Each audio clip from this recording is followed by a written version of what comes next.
Capítulo 2. La iglesia de Esmirna. Venciendo las pruebas de la fe. La iglesia de Esmirna atravesó muchos sufrimientos, incluyendo el martirio de Policarpo. Entre las 7 iglesias, esta fue una iglesia única, no recibió ni elogios ni reprensiones, sino que solo recibió consejo. No obstante, se le dio la promesa de que si atravesaba por muchos sufrimientos y se mantenía fiel hasta la muerte, entonces recibiría la corona de la vida. Es un mensaje dado a aquellas iglesias y creyentes que están sufriendo por el nombre del Señor, y además a las iglesias y creyentes que irán a Corea del Norte con el poder de Dios para llevar a cabo sus responsabilidades en una tierra estéril del Evangelio. Apocalipsis 2, 8 al 11. Y escribe al ángel de la iglesia en Esmirna, el primero y el postrero, el que estuvo muerto y vivió, dice esto: yo conozco tus obras, y tu tribulación, y tu pobreza, pero tú eres rico, y la blasfemia de los que se dicen ser judíos, y no lo son, sino sinagoga de Satanás. No temas en nada lo que vas a padecer. He aquí, el diablo echará a algunos de vosotros en la cárcel, para que seáis probados, y tendréis tribulación por 10 días. Sé fiel hasta la muerte, y yo te daré la corona de la vida. El que tiene oído, oiga lo que el Espíritu dice a las iglesias. El que venciere, no sufrirá daño de la segunda muerte. La carta del Señor a la iglesia de Esmirna. Y escribe al ángel de la iglesia en Esmirna, el primero y el postrero, el que estuvo muerto y vivió, dice esto, Apocalipsis 2:8. Esmirna es famosa por ser la ciudad de nacimiento del autor griego Homero, autor de las poesías épicas más antiguas como la Ilíada y griega la Odisea. Muchos judíos se habían establecido en Esmirna desde los primeros tiempos. Esta ciudad también era un centro comercial como Éfeso y también un centro de idolatría con una gran cantidad de altares para sus ídolos y para la adoración de sus emperadores. En ese entonces, las personas en Esmirna llamaban a los emperadores de Roma, Señor, y pensaban que solo existía un emperador en el mundo. Sin embargo, los creyentes cristianos confesaban que la verdadera autoridad no era la del emperador romano sino la de Jesucristo. Debido a esto, ellos debían entregar su vida. El gobierno de Esmirna colaboraba con el gobierno de Roma y perseguía a los cristianos severamente. Uno de los gobernadores le pidió a Policarpo, obispo de la iglesia de Esmirna y uno de los discípulos del apóstol Juan, que negara a Jesucristo y confesara al emperador romano como Dominus, Señor, solo una vez. Pero él se rehusó de manera rotunda y le respondió: el Señor Jesús nunca me ha negado durante toda mi vida. ¿Cómo puedo yo negar a mi Señor? Al igual que muchos que confesaron el nombre del Señor, finalmente fue quemado. La llama que ardió durante un tiempo y que luego desapareció, no pudo quitar su fe. El primero y el postrero, el que estuvo muerto y vivió. Cuando el Señor le escribió a la iglesia de Esmirna, se presentó a sí mismo como el primero y el postrero, el que estuvo muerto y vivió. En el libro de Apocalipsis podemos encontrar expresiones similares tales como el alfa y la omega, el principio y el fin, el primero y el último, pero sus significados espirituales son diferentes. Apocalipsis 22, 13. En primer lugar, el alfa y la omega significa que el Señor es el principio y el fin de todas las civilizaciones. El alfa y la omega son la primera y la última letra del alfabeto griego que fue utilizado por Juan al escribir el libro de Apocalipsis. La letra A, la primera letra del alfabeto del español moderno, se deriva de la primera letra del alfabeto griego, alfa. Lo mismo sucede con la última letra, Z, omega. En la actualidad es ampliamente utilizada en los principales idiomas europeos. A través del uso de las letras de una lengua literaria, la humanidad podría representar sus ideas y comunicar sus conocimientos y sabiduría para el avance de la civilización. Dios es el origen del conocimiento y la sabiduría. Por lo tanto, básicamente la civilización y la cultura pudieron desarrollarse debido a que Dios le dio al hombre sabiduría y conocimiento. El avance de la civilización moderna llegará a un final cuando el Señor regrese a este mundo. Al mencionar la primera y última letra del alfabeto, lo cual representa la civilización, Dios nos permite conocer que el Señor es el principio y el fin de todas las civilizaciones. Al decir que el Señor es el principio y el fin significa que Él es el principio y el fin del cultivo de la humanidad. Como menciona Juan 1:3, todas las cosas por Él fueron hechas, y sin él nada de lo que ha sido hecho, fue hecho. Dios creó todas las cosas y comenzó con el cultivo de la humanidad sobre la tierra por medio de Jesucristo y, también Dios las terminará a través de Jesucristo. Entonces, ¿qué tipo de significado conlleva el hecho de que el Señor se presentó a sí mismo como el primero y el postrero, el que estuvo muerto y vivió? El primero, significa que Él es el primero de la resurrección. Romanos 5:12 dice, por tanto, como el pecado entró en el mundo por un hombre, y por el pecado la muerte, así la muerte pasó a todos los hombres, por cuanto todos pecaron. Todos los descendientes de Adán estaban destinados a morir por siempre debido a la ley espiritual que dicta que la paga por el pecado es la muerte. Romanos 6:23. Jesús es el unigénito Hijo de Dios. Fue crucificado en nombre de todos nosotros y nos redimió de todos nuestros pecados. Por lo tanto, cualquiera que acepta a Jesucristo como su Salvador, puede ser perdonado de sus pecados y ser rescatado del camino de la muerte y recibir salvación. Debido a que Jesús no tuvo pecado, Él resucitó al tercer día y se convirtió en el primer fruto de la resurrección. El fin se refiere a la segunda venida del Señor en el aire. Cuando el Señor venga en el aire, toda la obra de la salvación de la humanidad también habrá terminado. En esta segunda venida del Señor en el aire, aquellos que creyeron en el Señor y murieron y aquellos que tuvieron un encuentro con el Señor y estén con vida, se levantarán como frutos de la resurrección. Por supuesto que la salvación del espigueo tendrá lugar durante los 7 años de la gran tribulación, pero en su mayor parte las obras de salvación culminarán en la segunda venida del Señor en el aire. En ese momento, la era del Espíritu Santo también llegará a su final. Por consiguiente, el último se refiere a la segunda venida del Señor en el aire, el momento en el que Él cosechará los frutos de la resurrección. El Señor Jesús, quien es el primero y el último, también dice, yo soy el que estuvo muerto y vivió. Esto se refiere a la resurrección luego de la crucifixión. Jesús ciertamente murió y luego se levantó una vez más, y esta es una parte crucial en nuestras vidas cristianas. Tal como menciona Romanos 10:9 que dice, que si confesares con tu boca que Jesús es el Señor, y creyeres en tu corazón que Dios le levantó de los muertos, serás salvo. Solo cuando creemos en la resurrección del Señor Jesús podemos recibir salvación. Los discípulos y los miembros de la iglesia primitiva testificaron de la resurrección del Señor. En la actualidad hay muchas personas que simplemente asisten a la iglesia sin tener la seguridad de la resurrección del Señor, y debido a que no tienen la convicción acerca de la resurrección, no poseen tampoco la fe para vivir según la palabra de Dios. Jesús mostró que Él es el Hijo de Dios al realizar muchas señales y prodigios durante los 3 años que estuvo con sus discípulos. También les predijo que iba a morir en la cruz y que resucitaría al tercer día, rompiendo el poder de la muerte. Sin embargo, cuando Jesús fue arrestado y sentenciado a la crucifixión, todos los discípulos huyeron por miedo. Incluso Pedro, quien había confesado que prefería morir antes que negar al Señor, lo negó en 3 ocasiones, lo que se debió a que hasta ese momento, él aún no había recibido el Espíritu Santo, y no podía creer completamente que Jesús resucitaría. No obstante, sucedió un gran cambio en sus vidas. Los discípulos que habían huido por el miedo llegaron a testificar de Jesucristo, incluso enfrentándose a la muerte. Algunos de ellos se convirtieron en presa de los leones, otros fueron decapitados e incluso el cuerpo de otros fue cortado en 2. Uno de los discípulos pidió que se lo crucificara boca abajo. La razón por la que pudieron testificar acerca del Señor hasta el último instante, incluso en medio del gran dolor producido por el martirio, fue porque tuvieron un encuentro con el Señor resucitado, debido a que ellos fueron testigos de primera mano de la resurrección del Señor, tuvieron la certeza de la resurrección. Fueron llenos con la esperanza del reino celestial y el miedo a la muerte no era nada para ellos. Además, podían sacrificar su vida por el Señor. No fueron únicamente sus discípulos, sino también muchos miembros de la iglesia primitiva, quienes fueron testigos de la resurrección y ascenso del Señor.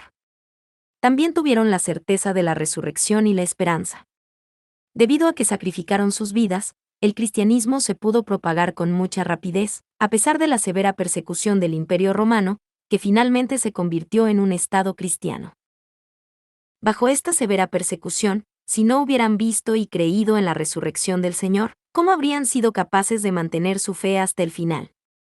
Ellos pudieron predicar el Evangelio con valentía debido a que fueron testigos de la resurrección del Señor, pero no lo hicieron simplemente con palabras predicadas acerca de su resurrección.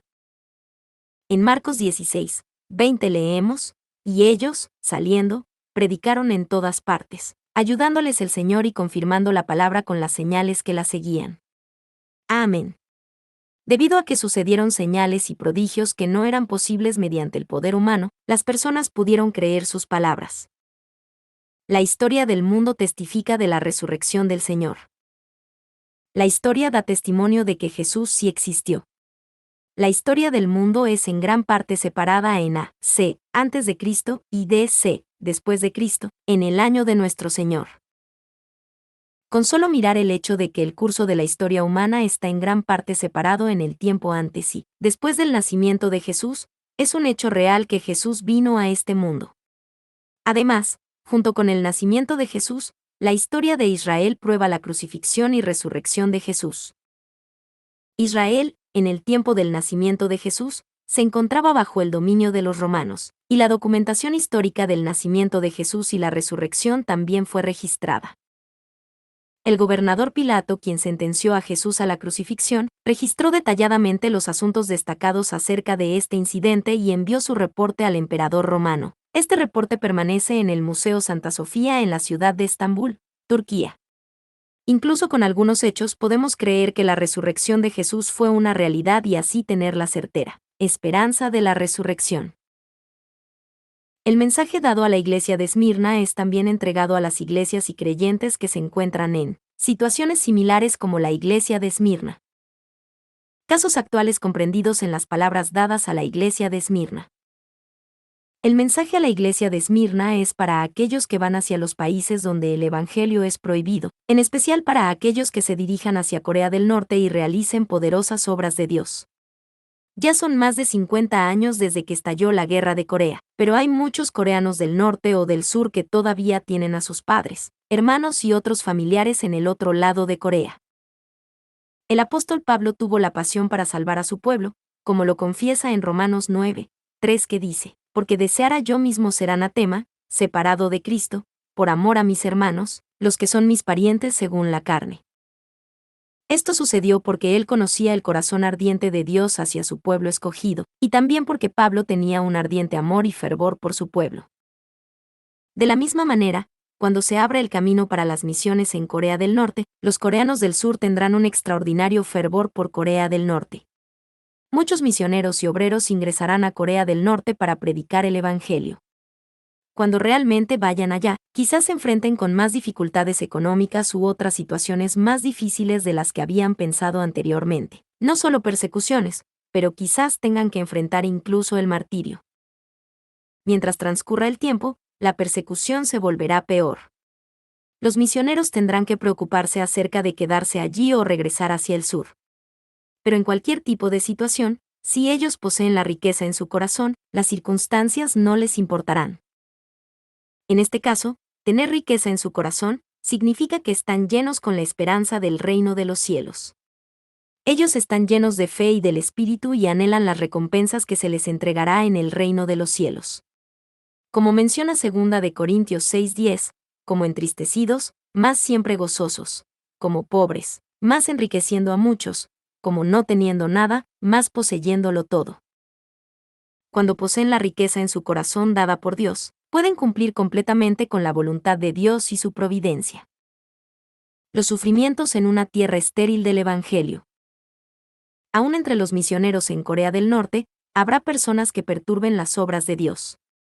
En vez de trabajar juntos para predicar el Evangelio, ellos desestabilizarán las obras.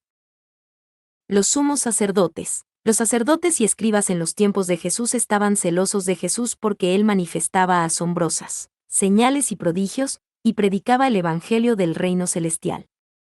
Ellos lo juzgaron dentro de sus criterios y su conocimiento de la ley y finalmente lo mataron.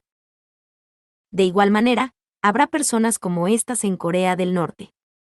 Cuando algunos de los misioneros realicen muchas señales y prodigios mientras predican la palabra de vida, habrá otros misioneros que los perturbarán y les causarán grandes dificultades. No obstante, si ellos vencieren los problemas con bondad, fe y amor, mientras más grande sea el disturbio, más grandes serán las obras poderosas de Dios. Dios nos ha dicho que habrá obras perturbadoras de parte de otros misioneros, y también habrá persecuciones a nivel nacional que presentarán problemas aún mayores. Cuando llegue el momento, Corea del Norte tendrá que abrir sus puertas.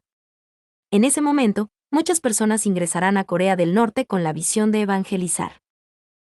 Pero pronto Corea del Norte cerrará nuevamente sus puertas para mantener su propio sistema de gobierno. Ellos creerán que una de las cosas más importantes que amenazarán su sistema es el poder de Dios. Algunos de los misioneros no simplemente predicarán el Evangelio, sino que también harán milagros y obras poderosas de Dios, las cuales no pueden realizarse mediante el poder del hombre. Por lo tanto, el gobierno mantendrá sus ojos puestos en ellos. Pero más tarde, las poderosas obras se llevarán a cabo en gran medida, por lo que sentirán que es necesario perseguir a los siervos de Dios para detenerlos. Finalmente, cerrarán la iglesia donde las obras de Dios serán manifestadas. Pondrán en la cárcel a los misioneros y obreros de la iglesia y crearán razones para ejecutarlos. Si llegan a ejecutar a los misioneros y obreros de Dios solo por razones religiosas, llamarán mucho la atención negativa por parte del mundo y se enfrentarán a una gran oposición. Por lo tanto, hasta que los oficiales de Corea del Norte puedan fabricar buenas razones, los siervos de Dios tendrán que sufrir en la cárcel.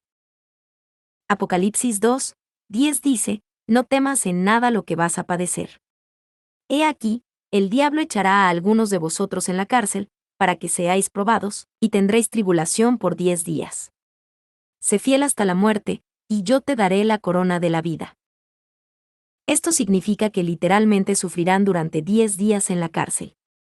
Esto quiere decir que el periodo de tiempo para que el gobierno de Corea del Norte establezca razones para ejecutarlos se expresará en 10 días. Recompensas y honor de los mártires.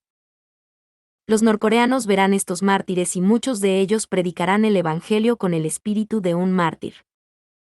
Es muy importante que se envíen personas a Corea del Norte para predicar el Evangelio. No obstante, será mucho más poderoso si los mismos norcoreanos crecen en fe y predican el Evangelio con el espíritu de un mártir. El martirio de muchas de estas personas encenderá la chispa entre la población local para predicar el Evangelio. No todos los misioneros para Corea del Norte se convertirán en mártires, solo algunos enfrentarán el martirio. Convertirse en uno será su decisión, pero podrán evitarlo, si así lo desean. No es fácil convertirse en mártir por el nombre del Señor. Pero si alguien vence sobre las persecuciones y las pruebas con gozo y gratitud, así como lo hizo el apóstol Pablo, entonces su gloria, su recompensa y sus elogios serán mayores en el reino de los cielos. En sí, la recompensa para los mártires será grandiosa. Recibirán las recompensas por todas las almas que serán salvas por medio de su martirio. Por consiguiente, cuando alguien recuerda cuán glorioso es ser fieles hasta la muerte en una tierra estéril del Evangelio, solo buscará la gloria y las recompensas del reino de los cielos y vencerá sobre todo tipo de pruebas y persecuciones. El consejo del Señor a la iglesia de Esmirna. Yo conozco tus obras, y tu tribulación, y tu pobreza, pero tú eres rico, y la blasfemia de los que se dicen ser judíos, y no lo son, sino sinagoga de Satanás. No temas en nada lo que vas a padecer. He aquí, el diablo echará a algunos de vosotros en la cárcel, para que seáis probados, y tendréis tribulación por 10 días. Sé fiel hasta la muerte, y yo te daré la corona de la vida. Apocalipsis 2:9 y 10. Entre las 7 iglesias, solo la iglesia de Esmirna recibió consejo, sin ningún elogio o reprensión. Pero el mensaje dado a la iglesia de Esmirna tiene contenido muy importante. Nos habla acerca de por qué enfrentamos persecuciones y pruebas, qué son las sinagogas de Satanás y qué tipo de persona recibirán la corona de la vida. La iglesia de Esmirna sufría pruebas y pobreza. El Señor conocía las pruebas y la pobreza por la que la iglesia de Esmirna estaba atravesando, y les dijo: pero tú eres rico. Quizás alguien ha vivido en pobreza antes de haber aceptado al Señor. Pero después de aceptarlo, mientras continúa con su vida cristiana, Dios lo protege y puede disfrutar de una vida en riqueza. Entonces, ¿por qué razón la iglesia de Esmirna sufrió aflicciones y pobreza, a pesar de que creían en el Señor? Puede ser que las pruebas que atraviesan los creyentes parezcan similares a las pruebas que atraviesan los no creyentes, pero en realidad son muy diferentes. Por medio del sufrimiento que atravesamos en el Señor, cuando vencemos con fe, nuestra alma llega a ser próspera. De esta manera recibiremos las bendiciones de Dios y serán almacenadas como recompensas celestiales. Como en el caso de la iglesia de Esmirna, existen dos tipos principales de pruebas para los creyentes. Un tipo es causado porque creemos en el Señor, y el otro es causado porque no vivimos de acuerdo a la palabra de Dios. Sin embargo, algunas personas piensan que sufren por el nombre del Señor, aunque en realidad están sufriendo porque ellos mismos no están viviendo de acuerdo a la palabra de Dios. Además, algunas personas provocan persecuciones en sus propias vidas debido a que no actúan de manera sabia, sino que creen que están sufriendo persecución por causa del Señor. Por lo tanto, no intentan solucionar el problema. Pruebas por poseer fe en Jesucristo. Las pruebas recibidas en el nombre del Señor son sufrimientos para alcanzar la rectitud. Dios ciertamente retribuirá el sufrimiento con bendiciones. Por ejemplo, quizás existan persecuciones de familiares que no son creyentes u otras personas alrededor nuestro. Además, puede ser que enfrentemos persecuciones en nuestros lugares de estudio o trabajo por parte de compañeros no creyentes. Por ejemplo, los fines de semana solíamos ir a un día de campo o simplemente salir con nuestros familiares. Pero a medida que comenzamos a asistir a la iglesia, regularmente comenzamos a hacerlo los días domingos.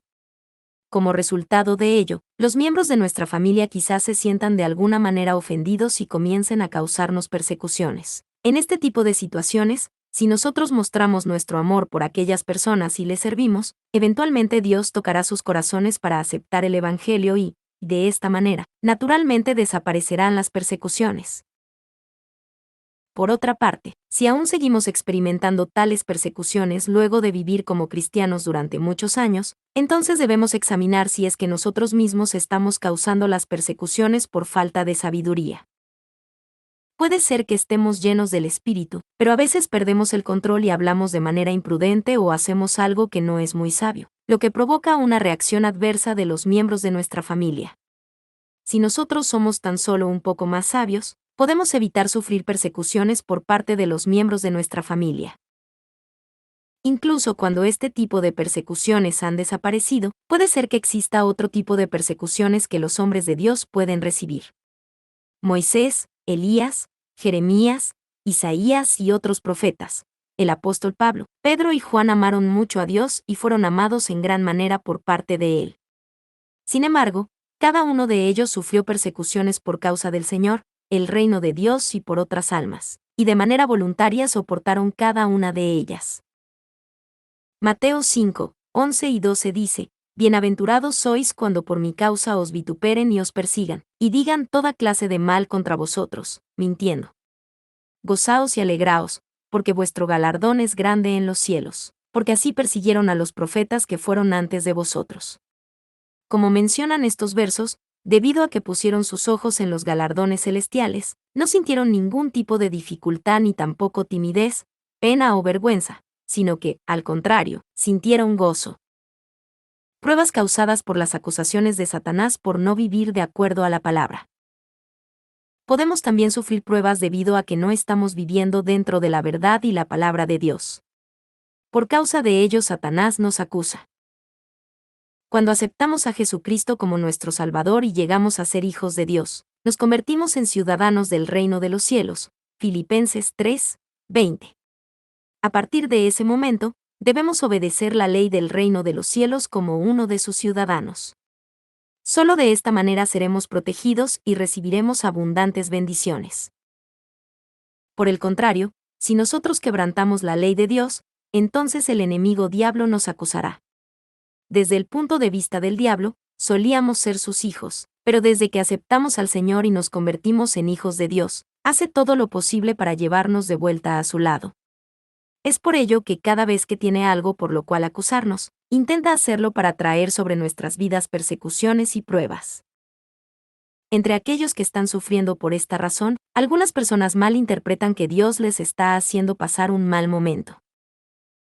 Es por eso que Santiago 1, 13 nos dice, que nadie diga cuando es tentado, soy tentado por Dios, porque Dios no puede ser tentado por el mal y él mismo no tienta a nadie.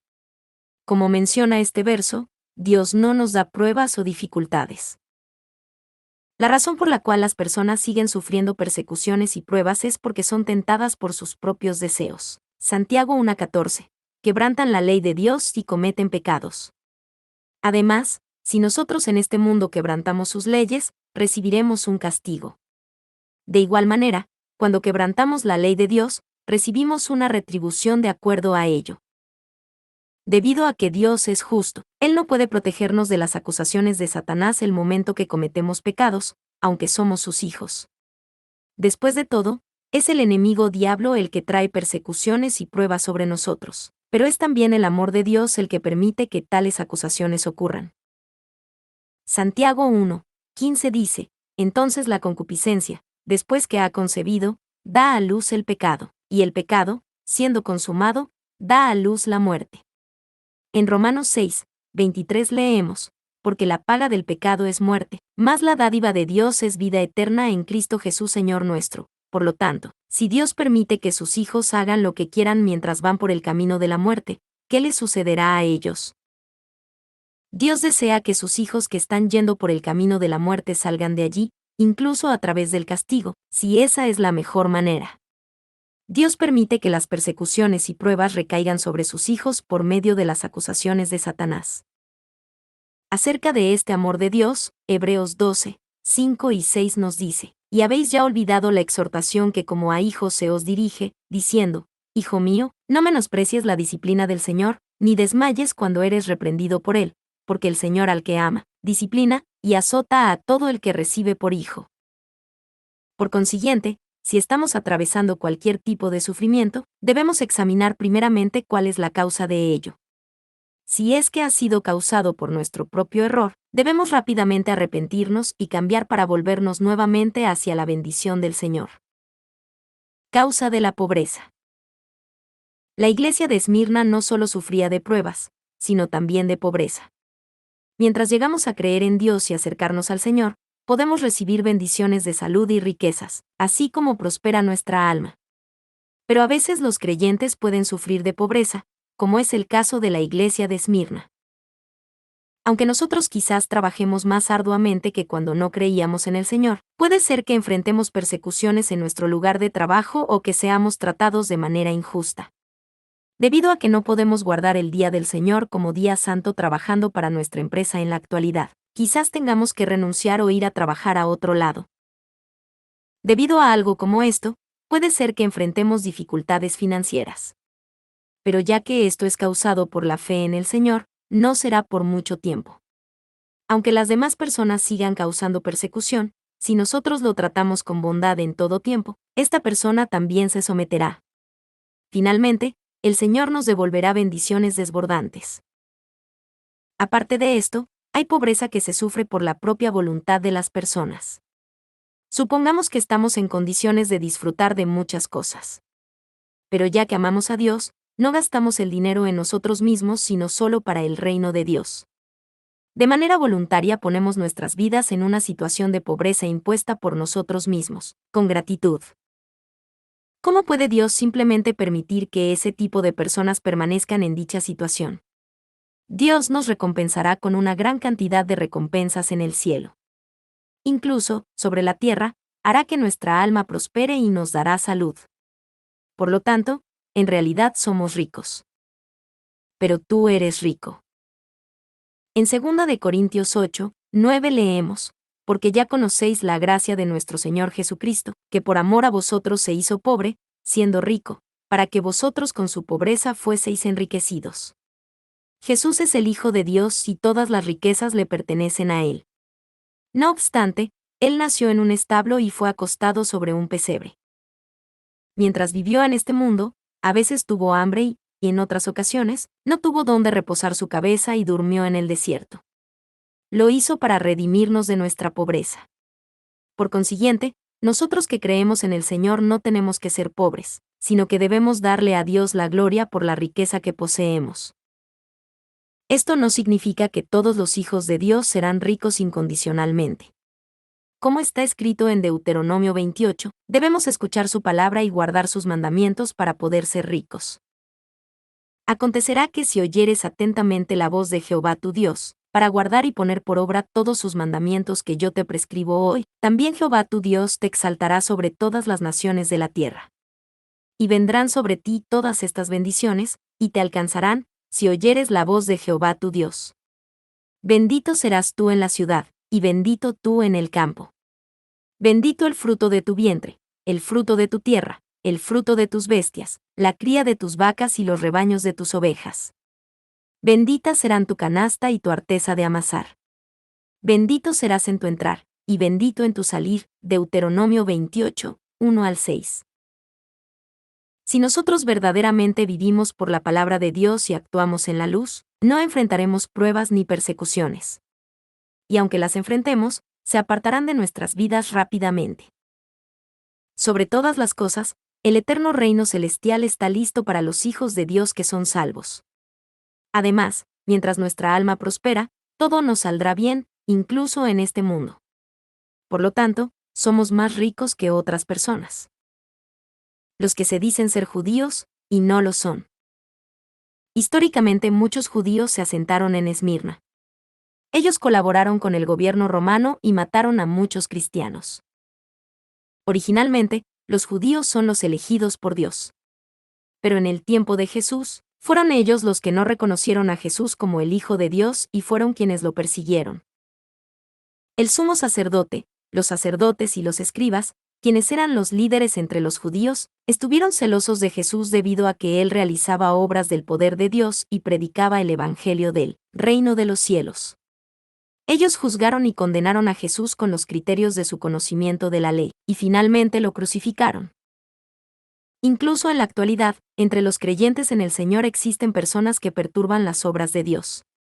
A pesar de que asisten a la iglesia, cuando el pensamiento de alguien no está en acuerdo con la opinión de ellos, lo juzgan y lo condenan, se vuelven celosos y odian a los demás. Como se menciona, los que se dicen ser judíos, y no lo son, sino sinagoga de Satanás, el Señor dice que estas personas no son judías.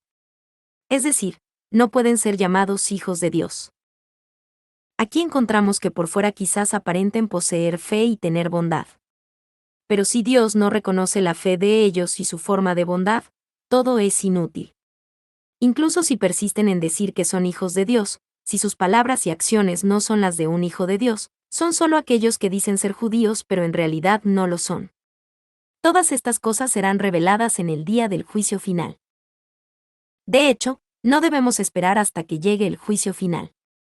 Podemos discernir esto al ver los frutos de su vida. Si en realidad son hombres de Dios, deben producir los frutos del Espíritu Santo. Deben amar la verdad, amar a los demás, tener paz con las personas y producir el fruto de las buenas palabras y obras. Si el fruto de ellos es la envidia, los celos, el juicio, la condenación, el odio y los pleitos, esto es en realidad la obra de Satanás. Cuando hay dos o más personas que reciben este tipo de obras de Satanás, a esto se le llama una sinagoga de Satanás. Las sinagogas de Satanás entorpecen el reino de Dios. En la actualidad, debido a las sinagogas de Satanás, muchas iglesias están sufriendo dificultades. Efesios 1, 23 dice que la iglesia es el cuerpo de Cristo. La iglesia, la cual compró con su sangre, es el cuerpo del Señor. Primera de Corintios 12, 27 dice, vosotros, pues, sois el cuerpo de Cristo, y miembros cada uno en particular. Tal como menciona este verso, todos los líderes y miembros de la iglesia son parte del cuerpo del Señor. Si cada una de las partes del cuerpo se vuelven celosas y batallan entre sí, ¿qué sucederá? De la misma manera, las iglesias deberían estar unidas como una con amor. Si existen batallas entre las partes del cuerpo, el Espíritu Santo no podrá obrar. El amor se enfriará en la iglesia, el fuego de las oraciones se apagará y finalmente el avivamiento se detendrá. Una de las razones mayores de esto es la sinagoga de Satanás. Y lo más importante es que las sinagogas de Satanás están mucho más cerca de lo que nosotros creemos. Un ejemplo de ello sería cuando oímos mentiras y palabras calumniosas que se dicen, sin pensar mucho en el asunto, simplemente estamos de acuerdo con la persona. No estamos de acuerdo con una mente maligna, pero acabamos de dar cierto grado de consentimiento. Esto es contribuir a un falso rumor y permitir que se difunda. Hasta que nosotros nos despojemos completamente de toda forma de maldad en nosotros, no nos damos cuenta de que tenemos mentes perversas. Por lo tanto, de acuerdo a con qué tipo de personas nos reunimos y a qué tipo de situaciones seamos expuestos, la maldad dentro de nosotros puede salir a la luz en cualquier momento. Algunas personas habitualmente expresan de manera verbal sus quejas y resentimientos. Incluso al momento que tienen que unir sus corazones, sacan palabras de oposición todo el tiempo solo porque no les agradan mucho las opiniones de los demás. Sin embargo, no se dan cuenta de lo que están haciendo. Estas personas sosegadamente buscan aquellas personas que están de acuerdo con sus ideas. Si de manera poco racional hablamos con estas personas y estamos de acuerdo con ellas, puede ser que sin darnos cuenta seamos parte de la sinagoga de Satanás. No deberíamos estar de acuerdo con ninguna palabra de falsedad, sino que tenemos que dejar que sean despertados con la verdad. Las tinieblas desaparecen cuando llega la luz. Si nosotros solo vemos las cosas buenas, escuchamos cosas buenas, hablamos cosas buenas y pensamos en cosas buenas, la sinagoga de Satanás no puede permanecer dentro de la iglesia, tendrá que desaparecer por sí sola. La iglesia de Esmirna tenía que padecer. El Señor le dijo a la iglesia de Esmirna que tendrían que padecer pero que no debían preocuparse. Él dijo, «He aquí, el diablo echará a algunos de vosotros en la cárcel, para que seáis probados, y tendréis tribulación por 10 días». Verso 10. Hasta que nosotros seamos santificados, puede ser que haya muchos tipos de pruebas y persecuciones o sufrimientos, pero no debemos tener miedo. Todas estas cosas traerán riquezas materiales y espirituales a nuestras vidas. Esta es la manera en que somos guiados a la vida eterna. No debemos tener miedo por las persecuciones y pruebas que recibamos por el nombre del Señor. Más bien debemos regocijarnos. Aunque las persecuciones y pruebas sean causadas porque todavía no estamos viviendo en la verdad, aún debemos regocijarnos y dar gracias. Santiago 1, 2 al 4 dice, «Hermanos míos, tened por sumo gozo cuando os halléis en diversas pruebas, sabiendo que la prueba de vuestra fe produce paciencia. Mas tenga la paciencia su obra completa, para que seáis perfectos y cabales, sin que os falte cosa alguna». Como acabamos de leer, por medio de las pruebas seremos perfeccionados y no tendremos necesidad de nada. El Señor menciona que algunos de los creyentes de la iglesia de Esmirna sufrirán en la prisión por la obra del diablo. Muchos creyentes no saben distinguir con precisión entre Satanás y el diablo. Sin embargo, la Biblia hace una clara distinción entre ellos. El rol de Satanás y el diablo. En pocas palabras, Satanás es el corazón de Lucifer, el corazón de todos los espíritus malignos. El diablo es un espíritu bajo Satanás, y cada uno de ellos tiene roles diferentes. Satanás obra a través de los pensamientos del hombre para provocar que tengan pensamientos malignos. Es él quien se encarga de agitar el corazón de la falsedad. Mientras una persona está recibiendo las obras de Satanás por medio de sus pensamientos, es el diablo quien motiva a las personas a poner esos malos pensamientos en acciones. Es decir, cuando las obras de Satanás en pensamiento se las lleva a la acción, nos referimos a ellas como la obra del diablo. Por ejemplo, supongamos que alguien nos está difamando y criticando. Entonces Satanás trae sobre nuestras vidas pensamientos malos y odio. Esto trae sobre nosotros pensamientos como, no lo puedo soportar. Lo criticaré de mayor manera o incluso lo golpearé. Si estos solo son pensamientos malignos, es la obra de Satanás, pero si estos pensamientos se llevan a cabo al maldecir o golpear a la persona, es la obra del diablo. Lucas 22, 3 dice, «Y entró Satanás en Judas, por sobrenombre Iscariote, el cual era uno del número de los 12». Es decir, que Satanás capturó sus pensamientos. Significa que el pensamiento de, «voy a vender a Jesús por dinero», entró a Judas Iscariote. Juan 13, 2 dice, «Y cuando cenaban, como el diablo ya había puesto en el corazón de Judas Iscariote, hijo de Simón, que le entregase a Jesús». Esto no quiere decir que el diablo haya obrado por medio de los pensamientos, sino que el diablo ya había capturado el corazón de Judas por completo, y debido a que el diablo capturó su corazón, Judas finalmente realizó el acto de maldad de vender a Jesús. Por supuesto, Satanás no simplemente puede colocar pensamientos malignos en las personas como él quiera. En el caso de Judas, Él entregó sus pensamientos a Satanás fundamentalmente porque su corazón era maligno y al final realizó la obra de vender a su Señor. Primera de Juan 3, 8 dice, el que practica el pecado es del diablo. En este caso, practicar el pecado significa mostrarlo en acciones. Debido a que Jesús conocía esto, él dijo, no os he escogido yo a vosotros los 12, y uno de vosotros es diablo. Juan 6, 70, Jesús dijo que Judas Iscariote, quien engañaría y vendería a Jesús, era un diablo. Asimismo, la obra del diablo es hacer que nosotros cometamos pecados, y aquellos que practican el pecado se convertirán en hijos del diablo. Por consiguiente, el diablo echará a algunos de vosotros en la cárcel, para que seáis probados, significa que el diablo capturará el corazón de algunas personas malvadas para mostrar acciones malignas. La cárcel es un lugar al que una persona va para pagar su crimen. Por consiguiente, estar en una cárcel significa que existe la ley y además un fiscal de la ley. La retribución es diferente de acuerdo a la magnitud del pecado y la medida de la fe.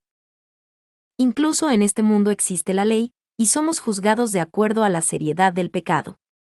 Lo mismo sucede en el reino espiritual, cuando vivimos en la verdad somos protegidos por Dios, pero cuando quebrantamos la verdad, el enemigo diablo y Satanás trae sobre nosotros persecuciones y pruebas. Esto significa que pagaremos por nuestros pecados. Especialmente, habrá retribución si cometemos las obras de la carne, que son los pecados cometidos con nuestras acciones. Esto es lo que significa, el diablo echará a algunos de vosotros en la cárcel, para que seáis probados. Las persecuciones y pruebas son diferentes de acuerdo a la gravedad del pecado, pero también es diferente de acuerdo a la medida de la fe de cada uno.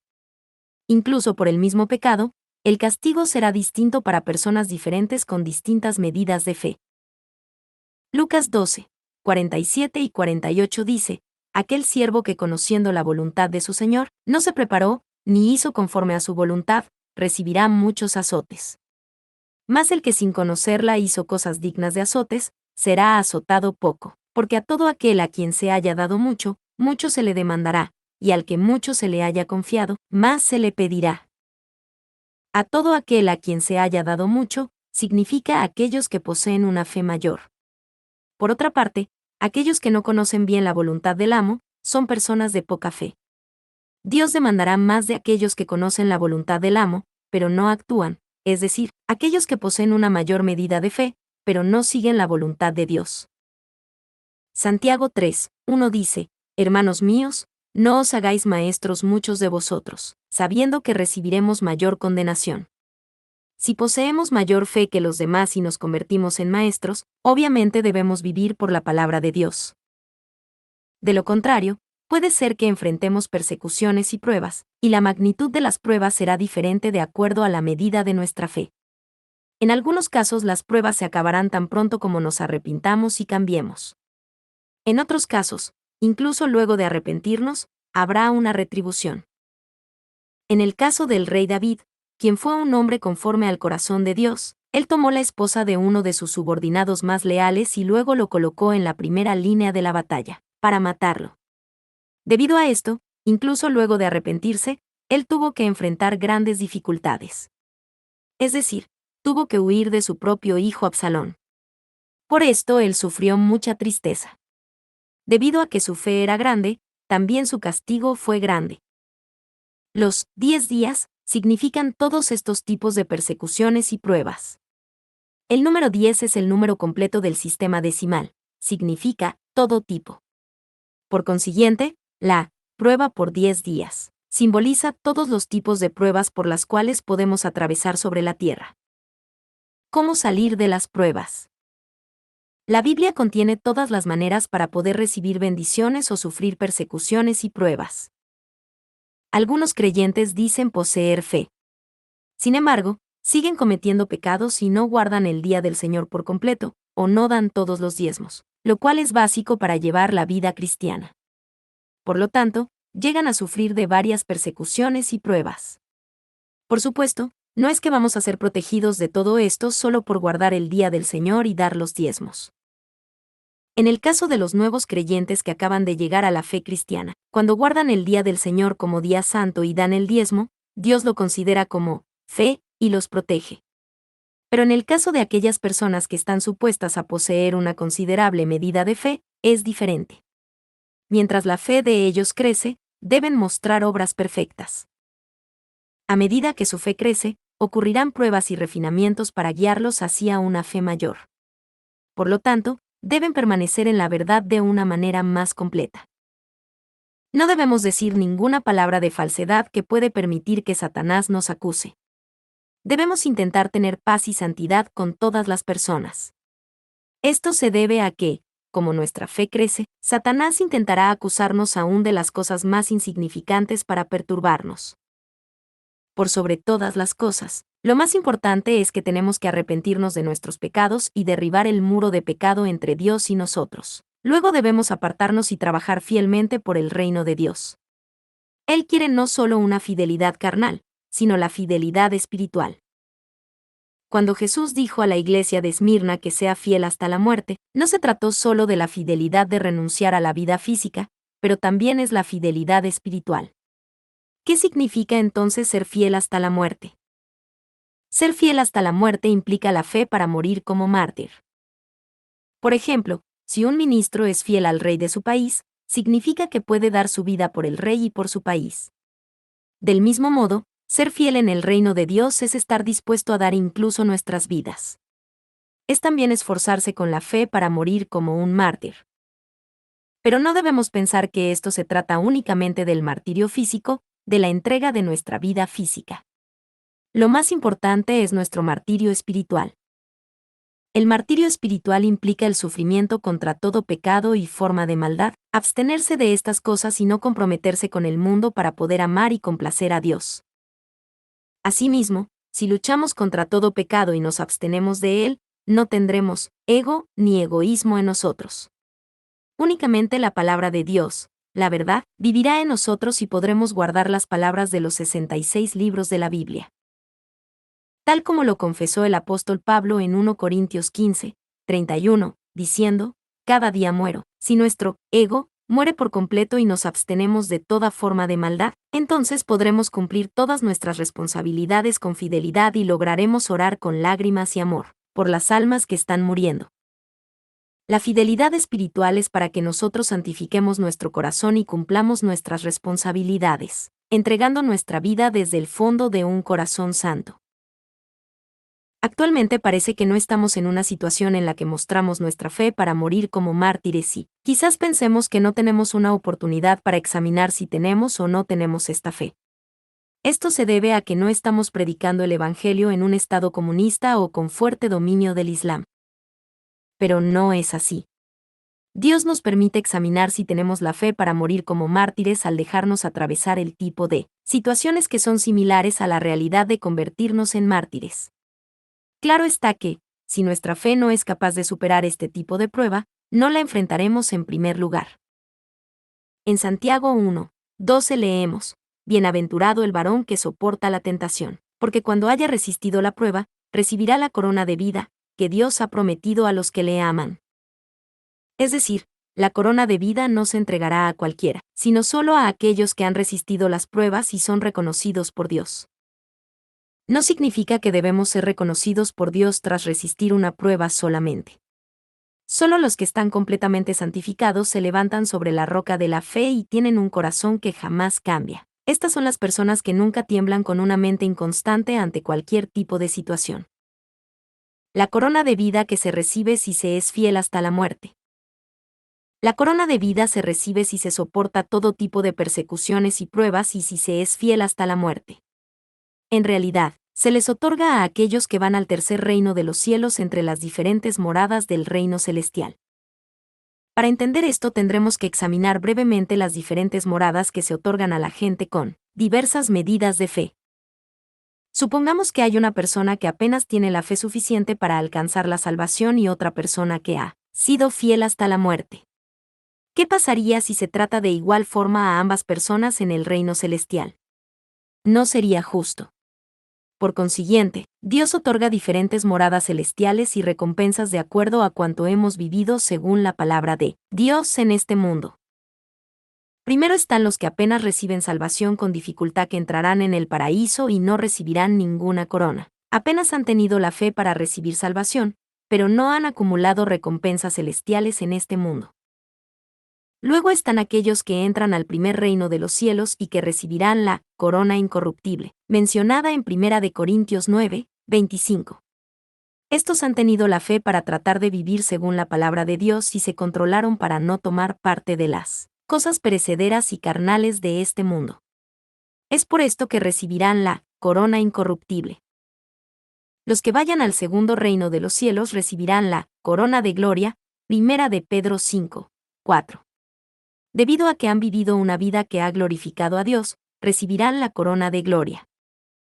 A continuación, el tercer reino de los cielos es un lugar para aquellos que se han abstenido por completo de la maldad y han tenido la fe para amar a Dios en grado sumo.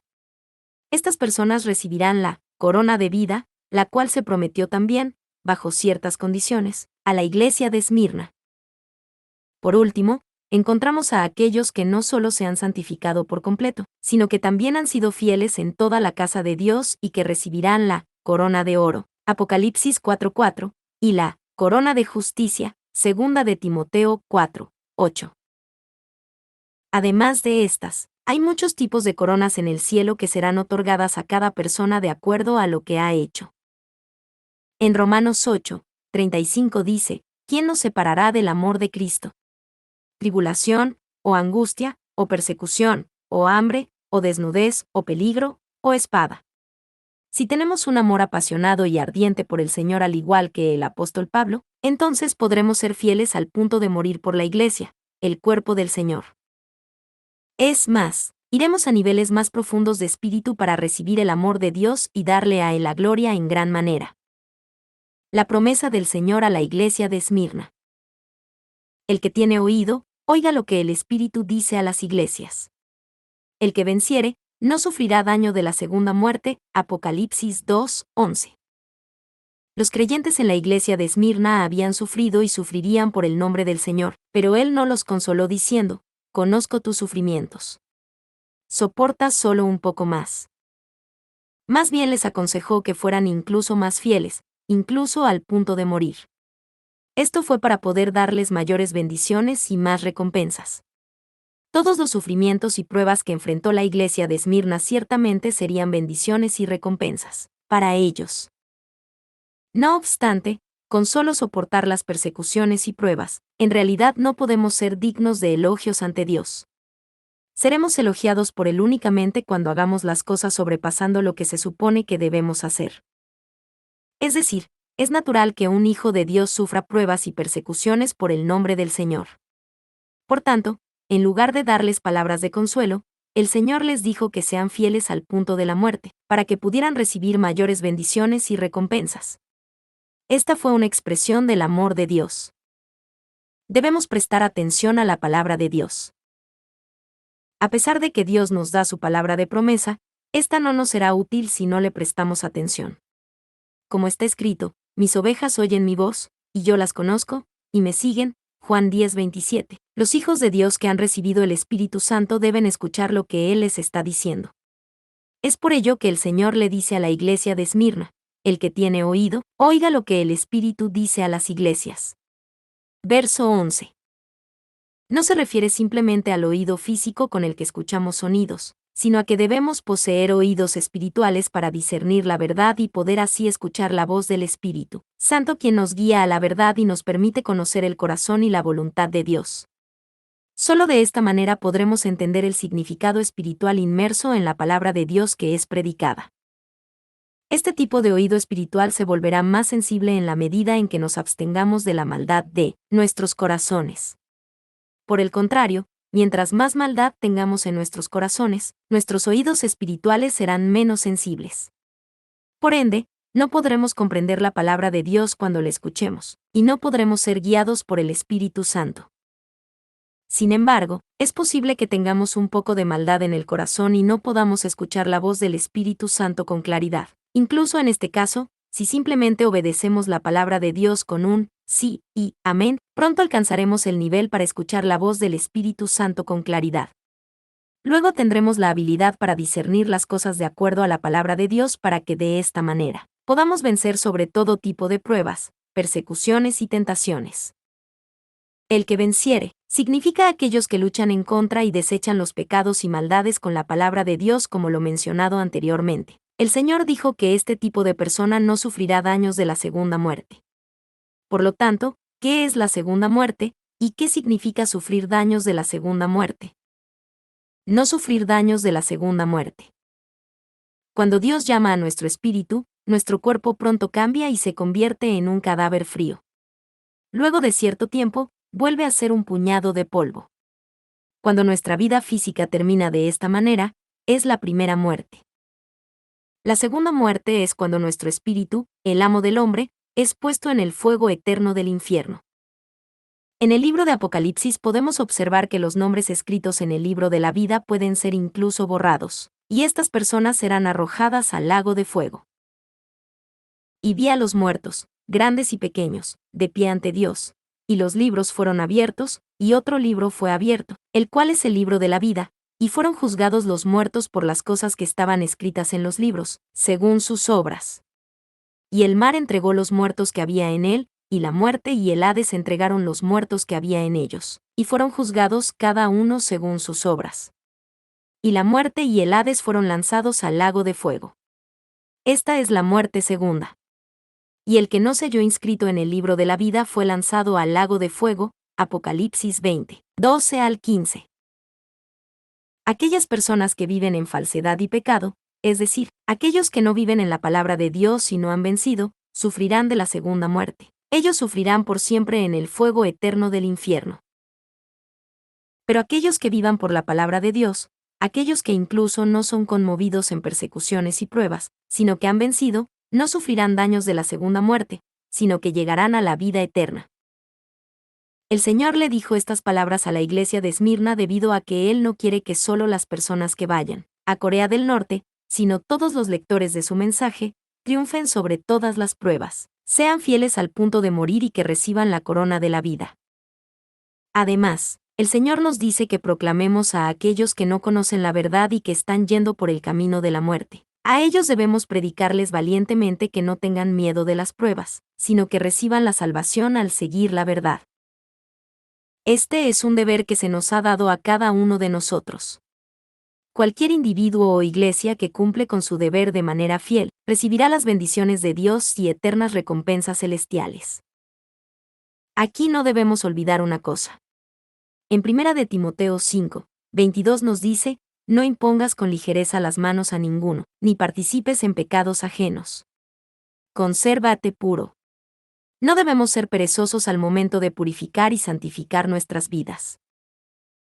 Y el mismo Dios de paz os santifique por completo, y todo vuestro ser, espíritu, alma y cuerpo, sea guardado irreprensible para la venida de nuestro Señor Jesucristo. 1 de Tesalonicenses 5, 23. Como menciona este verso, alcancemos la santificación, sin tener defecto o manchas para que de esta manera podamos ingresar a la Nueva Jerusalén.